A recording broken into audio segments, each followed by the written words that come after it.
Donc moi, au niveau de mon équipe, en tant que designer et chef intégrateur, il y a des exigences au niveau du design, c'est sûr. On va dire que c'est un plus, mais moi, pour les intégrateurs qui sont potentiellement recrutés chez Nixa, l'important pour moi, c'est surtout la qualité du code et la qualité des bases de HTML, CSS, bien évidemment, pour un intégrateur, c'est essentiel. Il faut qu'il y ait des bases très très solides à ce niveau-là, parce qu'on a une exigence qui est très élevée chez Nixa au niveau de la qualité des produits qu'on délivre. Donc moi, j'attends des gens qui travailleraient avec moi d'avoir cette exigence à titre personnel aussi dans son travail, donc de toujours essayer de respecter les normes, de faire au mieux et aussi de venir discuter avec les autres si on a un problème, si on est bloqué. Donc ça, c'est essentiel d'avoir ces bases-là.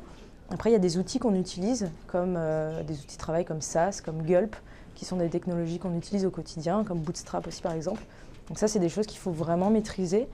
Si elles ne sont pas complètement maîtrisées au moment de l'embauche, ce n'est pas un problème. On peut faire une formation, une petite formation en interne. On attend dans ce cas-là aussi du travail, je dirais en dehors des heures de travail, de la part de l'employé. Mais bon, en général, on prend toujours des gens qui sont surtout passionnés, donc c'est quelque chose qui vient assez naturellement. Puis même si quelqu'un ne connaît pas une technologie, bah, c'est pas grave, on l'apprend, on le travaille ensemble, et ça vient toujours assez naturellement. Donc on ne s'est jamais retrouvé avec des gens qui étaient complètement largués ou quoi. Et donc je pense que c'est ça qui est important surtout, c'est la passion et une connaissance technique quand même qui est là sur les outils qu'on utilise au quotidien.